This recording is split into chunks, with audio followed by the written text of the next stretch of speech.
Reagan.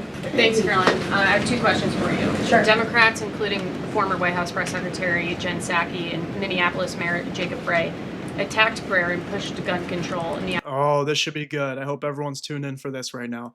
She's saying there's Democrats out there who are saying that we shouldn't be praying. We need gun control. How come they're going after a prayer? Aftermath of yesterday's shooting. What's the White House's response to their comments? Yes, I saw the comments of my predecessor, Ms. Psaki, and frankly, I think they're incredibly insensitive and disrespectful to the tens of millions of Americans of faith across this country who No, you know what's incredibly sensitive and disrespectful? And ladies and gentlemen, I'm about to lose my temper.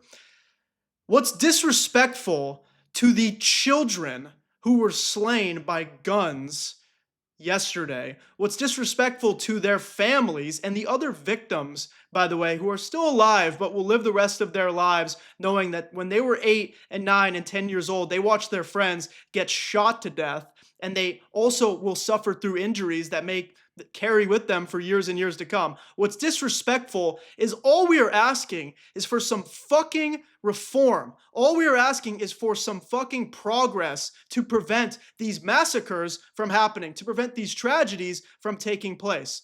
And so we can pray for the children who, by the way, were literally praying. They were already praying, okay?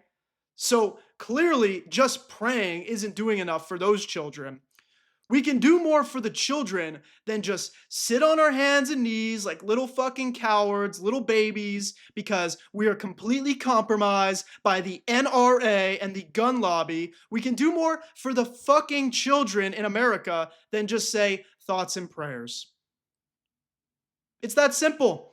But let's hear the rest of your non-answer. believe in the power of prayer, who believe that prayer works, and who believe that in a time of mourning like this, when beautiful young children were killed while praying in a church, it's utterly disrespectful to deride. You don't even believe the shit you're saying, or you do believe it, but you know you're a sick fuck, Karoline. You are a sick motherfucker. You are so sick because these children are just martyrs to you. And by the way, now MAGA is trying to completely deflect away from the real issue, which is guns. And that's common sense for any American who has eyes, ears, and a brain. And they're trying to say, well, it's because of trans violence. This is an epidemic of trans violence. That's not a fucking thing, okay? What's happening are trans people experience violence because they're constantly being demonized. We live in a country where if you're gay or transgender, you have to fear for your life on a daily basis because of sick fucks like Karoline Leavitt, who are either religious bigots or they use religion as a tool for their extremism. The power of prayer in this country, and it's disrespectful to the millions of Americans of faith. And I would encourage Ms. Psaki to pray for these families themselves, who need it right now more than ever. She's such a bad actor. Listen to the way like her voice is quivering. She's like pretending that she cares about the children. If you care about the children, Karoline, why can't we just pass some sensible gun safety reform? And then you've got Fox News host Sean Hannity. He goes on his little Fox News channel. He's a real tough guy. He's a real smart aleck, Sean Hannity. And he goes, well, these type of things would be prevented if there were metal detectors at the schools. Well, they weren't at a school. They were at a church. And the gunman shot the children with a gun through the windows. So they'll probably say, well, the churches need metal detectors too, and we should have bulletproof windows. And we also need to make sure that teachers have guns, but principals also need to have guns. And maybe the parents should just have guns as well. Their solution is always, we need more guns. And that's how you know that they are completely compromised by money relevant to the gun industry, because they would love it if everybody bought a gun and everybody had guns, and they want us to kill ourselves. They want us to kill ourselves. They want us to shoot ourselves.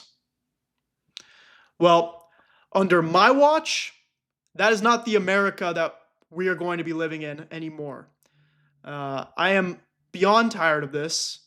This is something that, my generation has personally experienced for far too long now. I'm only a few years removed from school myself, and I recently worked as a part-time mentor at a public school. We actually had a false alarm, but there was a potential gun emergency at the school I was teaching at, and I had to go into lockdown because of that. Enough, okay? Enough. So when the midterms hopefully swing the pendulum back in the other direction, it's time to seriously ban weapons of war, that's for sure, and then go after the real issue, which is guns. Make sure that it's not easier to buy a gun than it is to get a car, than it is to get your driver's license. This doesn't happen in other countries. This doesn't happen in other parts of the world. So we love talking about American exceptionalism, like we're the greatest country in the world. Well, we're the only country where we fucking shoot each other to death all the time. But we're great Christians and the Second Amendment, blah, blah, blah. Enough. My second question for you is that there have been media outlets who have glazed over the fact that the shooter was confused in their gender identity. Does the administration believe that this Let's talk about the gender identity of the shooter. Of course. How could we forget? element needs to be investigated in the shooting? All of the elements are being investigated in the shooting, absolutely. Which is why part of the reason the FBI director came out and immediately confirmed that facet of the investigation. John. The facet of the investigation. The facet that they might have identified as a different gender, which most likely is not relevant information at all, but it's very relevant for this Banshee and her army of goons to get you to stop thinking about guns and have you think about trans. Because the more immigrants they kick out of the country, the more they're going to need to pivot to something else, because they're going to say, we got all the immigrants out, but the reason you still don't have a home, and the reason you still can't afford health insurance, and the reason you still can't get a job, it's because of trans. It's because of gay. Because the gay, trans, woke communists are making it that way for you. They're making it so you can't buy a home. That's why now we need to go after trans and gay, woke ideology. And if we do that, then you'll get a home. It's like that Nirvana album cover. They just keep waving a dollar sign in front of your face, and they're just hoping that you just keep swimming towards it.